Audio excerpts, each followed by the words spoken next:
ప్రపంచ దేశాల్లో ఎవరు లేనట్టుగా తనకు పోటీ ఎవరు కాదన్నట్టుగా తనతో ఎవరు కూడా పోటీకి రానన్నట్టుగా భావించేటువంటి డొనాల్డ్ ట్రంప్ పదే పదే భారత్ పైన ఎందుకు అక్కసు వెలుగక్కుతున్నాడు?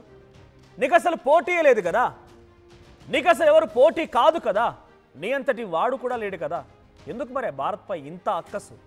మళ్ళీ భారత్పై మరోసారి అక్కసు వెలుగెక్కాడు డొనాల్డ్ ట్రంప్. డొనాల్డ్ ట్రంప్కు సంబంధించినటువంటి ప్రతి చర్య కూడా ఏదో ఒక రకంగా ప్రపంచ దేశాలను ఇబ్బందులకు గురి చేస్తూనే ఉంది. ఏదో రకంగా మరి ముఖ్యంగా భారత్ని అనేక పార్లు కూడా అక్కసు వెలుగెక్కి భారత్పై కుట్రలు చేస్తున్నట్టుగానే కనబడుతోంది. ఇటీవల కాలంలో H1B వీసా, సరే నీ స్వతహాగా నీ దేశంలో తీసుకున్న నిర్ణయం, అది ఎటువంటి ప్రభావం పడుతుంది, భారతీయులపై ఎటువంటి ప్రభావం పడుతుంది, ఇతర దేశాల్లో రష్యా పైన, చైనా పైన, అటు ఇతరత్ర దేశాల పైన, ఒక పిచ్చికుక్క అయినటువంటి పాకిస్తాన్ పైన ఎటువంటి ప్రభావం పడుతుంది ఆ తర్వాత సంగతి. కానీ నీ దేశంలో తీసుకోగలిగే నిర్ణయాన్ని నువ్వు తీసేసుకున్నావు. ఏమని? H1B వీసాదారుల పైన కొన్ని పెను బాంబు విసిరి $1,00,000 కడితేనే H1B వీసా వస్తుంది, లేదంటే రాదు. ఇది డొనాల్డ్ ట్రంప్ తీసుకున్న నిర్ణయం.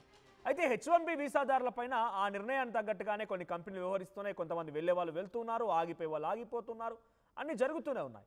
ఇప్పుడు యుఎస్ డిపార్ట్మెంట్ ఆఫ్ లేబర్, మీరు చూస్తున్నారు కదా ట్విట్టర్లో, యుఎస్ డిపార్ట్మెంట్ ఆఫ్ లేబర్ ఒక ట్వీట్ చేసింది, ఒక వీడియోని విడుదల చేసింది. దాంట్లో ఆ వీడియో ద్వారా మనకు అర్థమయ్యేది ఏంటి అని అంటే, మీరు ఆ వీడియోని గమనించండి, నేను లాస్ట్లో చెప్తాను. సో H1B వీసాకు సంబంధించి కంపెనీలు దుర్వినియోగం చేస్తున్నాయట. H1B వీసా అనేటువంటి ఈ పదాన్ని అత్యధికంగా ఇతర దేశాల నుంచి కార్మికులను తీసుకొచ్చి, పని వాళ్ళని తీసుకొచ్చి ఇక్కడ పనికి పెట్టుకుంటున్నారు. అమెరికన్ యువత మొత్తం కూడా ఇక్కడ అన్ఎంప్లాయిడ్గా ఉండిపోతున్నారు. ఆ వీసాదారుల్లో అత్యధికంగా భారతీయులే ఉన్నారనేది కూడా ఒక యాడ్లో వాళ్ళు చెప్పుకొచ్చారట. H1B వీసాల్లో అత్యధికంగా భారతీయులే ఉన్నారంటే ఎస్, ఐఎమ్ ప్రౌడ్, నిజంగా మాకు ప్రౌడ్గా ఉంది.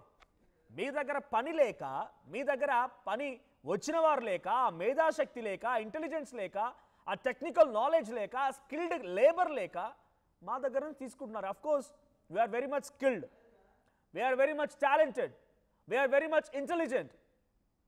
అన్ని రకాల స్కిల్ ఉంది, టాలెంట్ ఉంది, ఇంటెలిజెన్స్ ఉంది, టెక్నికల్ నాలెడ్జ్ ఉంది. అందుకే భారతీయుల నుంచి ప్రపంచ దేశాలు మొత్తం కూడా మా దగ్గరకు వచ్చి పనిచేయమని అడుగుతూ ఉంటాయి. సహజంగానే మేము ప్రపంచ దేశాలకు ఉపయోగపడుతుంది కదా అని చెప్పి మా మేధాశక్తిని ఉపయోగిస్తూ ఉన్నాం.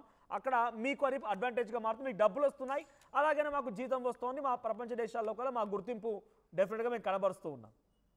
భారతీయులు అధికంగా ఉన్నారు, ఆ కంపెనీ అధికంగా భారతీయులకు అవకాశం ఇస్తున్నాయంటే భారతీయులు ఈజ్ ట్రూలీ ఎలిజిబుల్. ప్రపంచాన్నే శాసించేటువంటి అమెరికాని శాసించేది భారతీయులే.